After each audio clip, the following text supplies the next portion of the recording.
Bad boy for life.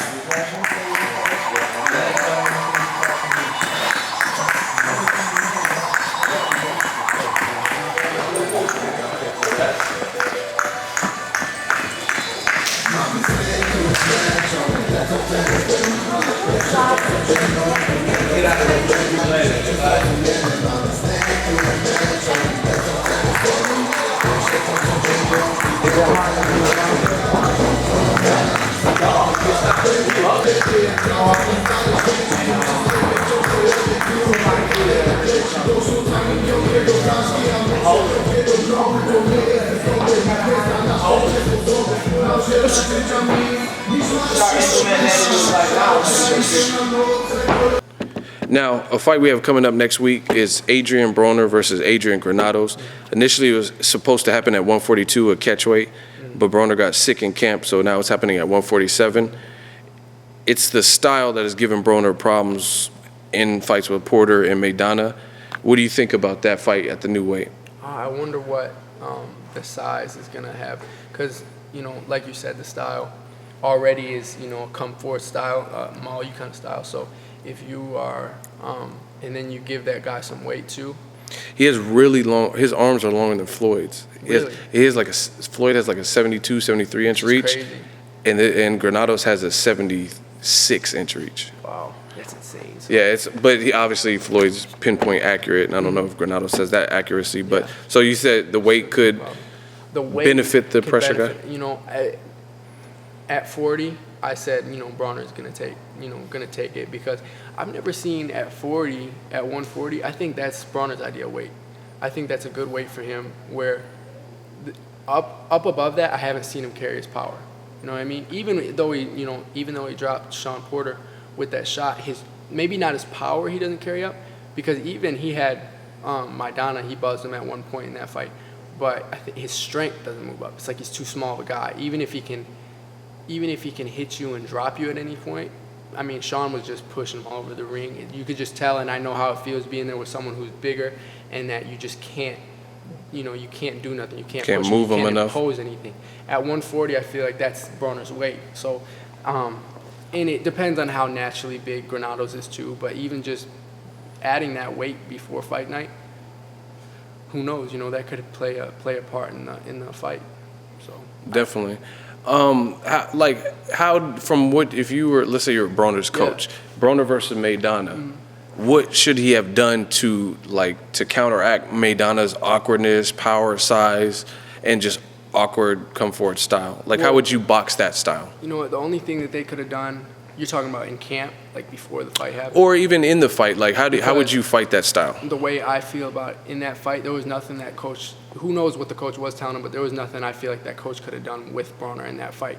Broner lost that fight before he went in the ring. And once you're... What do you mean by that? I mean that he discipline? wasn't mentally prepared. Not even discipline. You know, you cannot train hard and be mentally strong. You know what I mean? And that's what people don't understand, is that's why there was no way that Adrien Broner was going to do what Andre Ward did by getting dropped and getting up.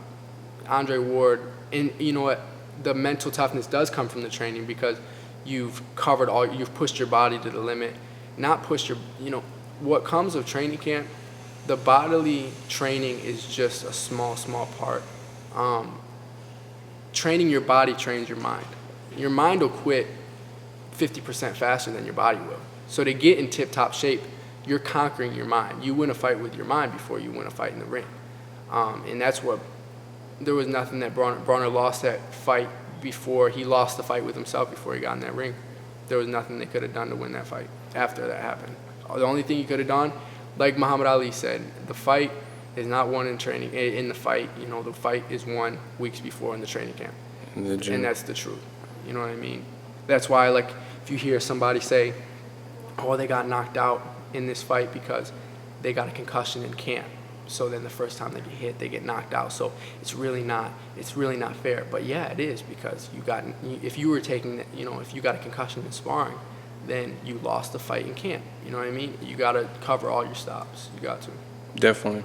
Now, you being 16, young, I'm sure you have friends and whatnot. How do you stay disciplined? Like, I'm sure you have to watch what you eat. Do you have a pretty good diet?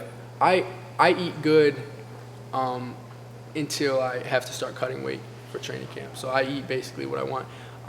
But I've had, especially back when I was home, I had, I kept living. Even when I was training for a tournament and had to cut weight, I kept living. So if you went to a party or went to the movies, everyone else would be eating popcorn and drinking soda and all that stuff, or you'd be at a party and everyone had pizza and wings and all that stuff. That sounds good right now. Man, I'd just be dying, you know what I mean? So yeah, I've had situations like that. I've had situations where I've left parties early and went and ran at midnight. And you on your Floyd? Well, you know what? It wasn't copying him at all. It was that my dad was like, listen to me, man. You're either running tonight and staying home, or you can stay up later and run from the party home. Like, okay, I'll do that because I want to go see my friends, you know what I mean? So, but I definitely felt like Floyd when I was doing that. That's what motivated me. Definitely. So, also, like, just being in the gym, like, you're at the gym, you probably want to just chill, do whatever. So, how do you just keep a focus and keep that tunnel vision, that eyes on the prize? I've wanted this for a long time.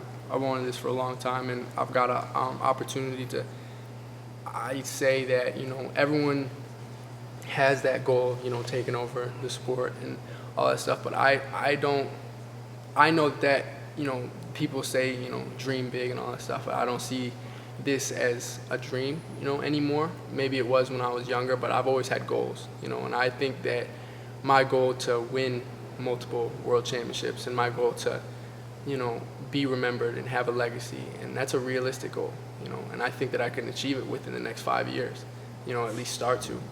So if I turn pro in a year, I can really start to do some things, and I don't feel like anything's going to knock me off that track. Definitely.